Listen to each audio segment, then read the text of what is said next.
Hello and good evening students, and welcome back to Global Online Platform. This is Chandni Swarnkar, and today we are going to cover postmodern writers. Okay, so from today we are starting postmodern writers, basically British literature.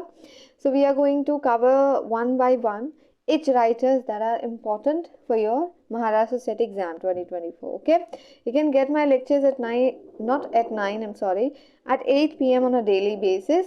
Now, but before diving into the video, let me share that there is a great opportunity to prepare smartly for the April 2024 Maharashtra SET. Global Online is offering a comprehensive English literature course. You'll have access to video lectures that explain concepts using short and effective methods. The course also provides downloadable PDF notes for your convenience. Additionally, you'll get mock tests that stimulate real exam conditions, boosting your final preparation. To learn more, reach out to the provided contact number. Now, if you want free videos, first download the Global Online app here. Once you are in, head to the source section. There you'll find details of all courses and use the search bar to directly type in the course name, and you'll see an overview along with fees for the duration. Click on the content section and you'll find unit wise folders. In each unit you'll get theory lectures, evaluation notes, mock tests and MCQs. No need for extra reading. Now if you decide to join the paid course, you'll also be added to a WhatsApp group. In that group you'll receive PDFs for each session along with the videos links. It's a great way to stay connected and get additional resources. So happy learning with me. Okay, now let's start. We are going to cover two writers today, Samuel Beckett first and then Edward Vaughan will cover. Okay, so see, with each writer you need to understand what kind of questions they ask you, okay, or what are the possibilities that they ask you in Maharashtra SET 2024 paper. Okay, so for that, Samuel Beckett is one of a very prominent writer that we are going to cover today. So Samuel Beckett, duration is 1906 to 1989. Do remember this period, duration basically. Now, he was an Irish novelist, okay, dramatist, short story writer, theatre director, poet and literary translator. Why I have mentioned this? Because sometimes they ask you whether among this options who are the writer or who is the one who do not include or do not contribute to the short story writings. Okay, so then you will have to understand or remember that who already has contributed. Okay, so for that you need to remember this. Now, key figure in the theatre of the absurd, of course. If you don't know what is theatre of absurd basically associated with absurdism. Okay. Now, he won Nobel Prize in Literature in 1969. Do remember the year. Okay, let's cover some of the writers' works that are very important for us to know, and do remember the dates, do remember the title, do remember some of the details that I am going to tell you now. The first work is Murphy. It sounds like I have heard Murphy. There is a cartoon, I guess, I don't know. It was first published in 1938. Okay, first published in 1938. It's an avant-garde novel. So avant-garde, basically Ezra Pound was very much associated with avant-garde, and you need to read it out. Okay, it's something that you need to know. Now, written in English rather than in French. Mostly, like most of the works that Samuel Beckett wrote, it was in French, but Murphy was written in English rather than in French. Do remember this. They can ask you questions. Now, second work is What? It's not W-H-A-T, What? It's What? It's a novel, okay? Narrated in 4 parts. It is being narrated in 4 parts. Now, Beckett was dissatisfied with the novel and spotted over 80 spellings and typographical errors when it was published originally. So, Beckett was not very much satisfied with this novel because of the 80 spellings, like over 80 spellings and typographical errors were there. So, do you remember this? Now, third work is Molloy, first written in French, and it's a part of a trio. So, Samuel Beckett's trilogy is there, and the first work is Molloy in that trilogy, okay? Now, let me tell you the other works of the trilogy. Other books, Milon Dies And the third one is the unnameable. This is the chronology. Okay, Malloy, Millon dies, and the unnameable. Now the very important work, and you cannot afford to miss, that is Waiting for Godot. Waiting for Godot. They can ask you questions on the quotations, the characters, basic details, okay, and even you can read or watch a movie on YouTube. Okay. Now French title of Waiting for Godot is En Attendant Godot. What it is? En Attendant Godot. Now it's a subtitle. Subtitle is a tragic comedy in 2 acts. Waiting for Godot, a tragic comedy in 2 acts. It's the subtitle. Now the main characters are 2. Okay. Vladimir, which is also known as Didi. It's not Didi. Didi. And Estragon is Gogo. Okay. Master Gogo. There's a character, I guess, in Bollywood movies. Okay, so other characters are Pozo, Lucky, and a boy. There's a boy because who come to tell Vladimir and Estragon that waiting Godot is not coming. Now, some of the quotes are very important and very inspirational. That Vladimir says, we are waiting for Godot. Okay, we can't go, we can't do anything because we are waiting for Godot. Now, so many, it's like we cannot do this because we are waiting for the good days. Good days are on the way. Second is, what exactly did we ask for? A kind of prayer. This line, Astragon, associated with Astragon. Okay, what exactly did we ask for? A kind prayer. Moving on to other quotations, we got rid of them. Vladimir says this. The tears of the work are a constant quantity. The tears of the works are a constant quantity, says Pozo. Nothing happens, nobody comes, nobody goes, it's awful. Estragon says this. Because, of course, they were waiting for Godot, but Godot was nowhere. And eventually, he didn't come basically. So they all change, only we can't. Everyone is changing, but we are not. And we can't. Estragon said this. Then all my lousy life I have crawled about in the mud. Sad you talk to me about scenery. It's like the whole life you are looking at the negative side of your story. And somebody comes and you got to know, okay, there is another side of the story as well. We can see it. Okay, so that is how it seems. All my lousy life I have crawled about in the mud. Sad you talk to me about scenery. Then, but at thus place, after thus moment, all mankind is us, whether we like it or not. Because they were representing them. We are all born mad, some remain so. Estragon. This is funny, but true. Now, it was actually premiered on 5th January 1953. Do remember this. Now, except Waiting for Godot, there are other works as well.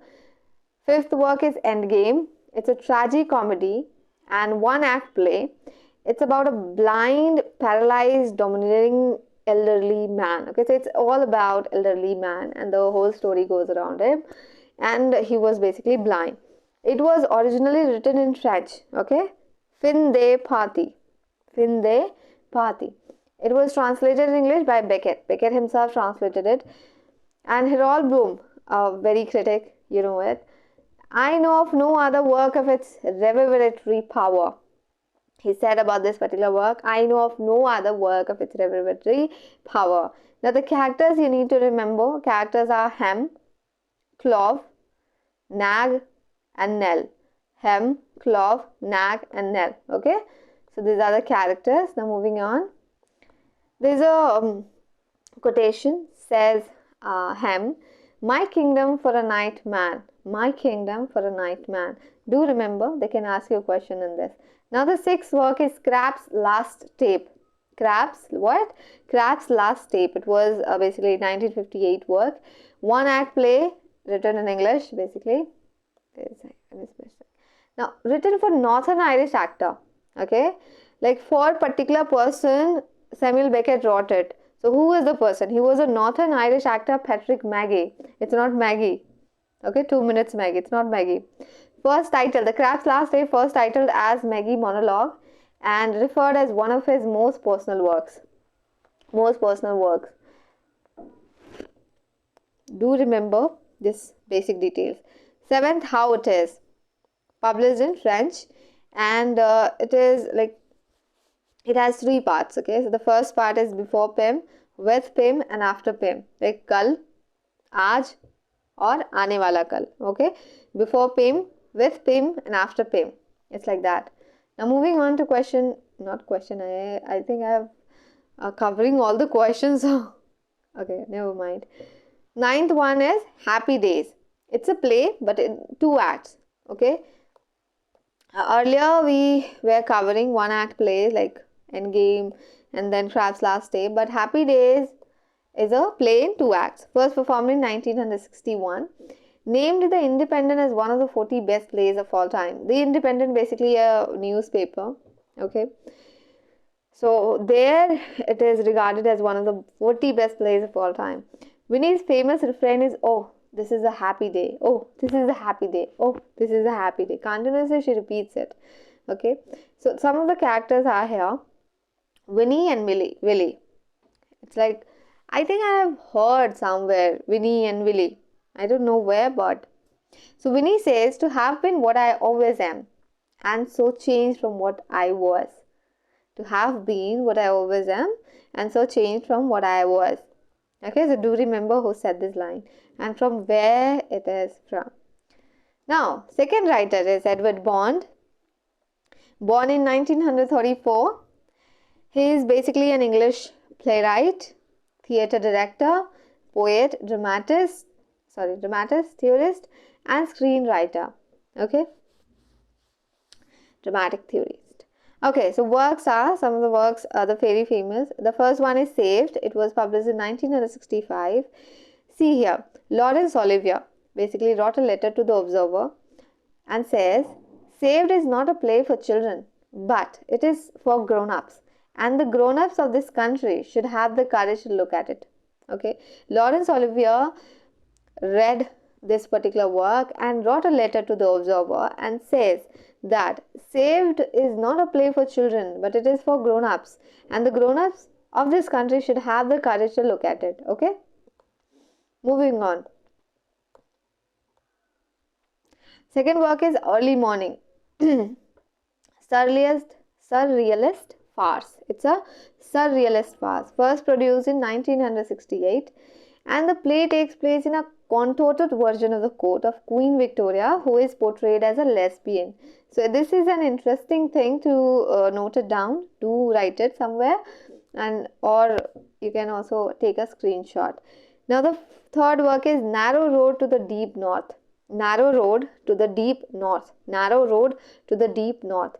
It's a 1968 work. It's a satirical play basically. Bond said he knew the critics would like it, and they did. You know, sometimes we are very sure that people will like it, and they actually do the same. So Bond actually felt about this particular work, and he said knew the critics would like it, and they did. Okay, moving on. Work is fourth work, Lear. It's not King Lear, do remember, but it's a rewrite of William Shakespeare's King Lear, so you can get it. If somebody will ask, not somebody will ask, basically examiner will ask you that who wrote Lear. So do remember Edward Bond wrote it. Now it's a 1971 work and 3-act play. Okay, and according to one critic, his plays are not meant merely to entertain but to help to bring about change in society, and we all want it, right? Even in movies, I guess sometimes we always look for it, as we can take an example of 12th Fail, and on the other hand we can take an example of Animal. Animal is somewhere very problematic, and on the other hand 12th Fail was an inspirational story, and it can actually bring change in society, right? So The Sea, the fifth work is The Sea, 1973. It's a comedy and set in a small seaside village in rural East Anglia. Okay, so set where? In a small seaside village in rural East Anglia. Okay. Now, draws from some of the themes of Shakespeare's The Tempest. So, where the theme came from? Shakespeare's The Tempest. Okay. So, you need to remember the reference, because these are the things that you need to. Then the sixth work is Bingo. The subtitle is Scenes of Money and Death. Bingo, Collins, Scenes of Money and Death. It was published in 1973. And Bond himself commented, art has very practical consequences. Most cultural appreciation ignores this and is no more relevant than a game of bingo and less honest. What it says, art has very practical consequences. Most cultural appreciation ignores this and is no more relevant than a game of bingo and less honest. So, Bingo is a political drama, and it was very much influenced by Bertolt Brecht and epic theatre. So, do remember this. These are the facts that you need to know. Okay, so we have completed today's lecture. We'll meet in the next lecture with other prominent writers that we have to do for Maharashtra SET 2024. Thank you so much and keep on learning.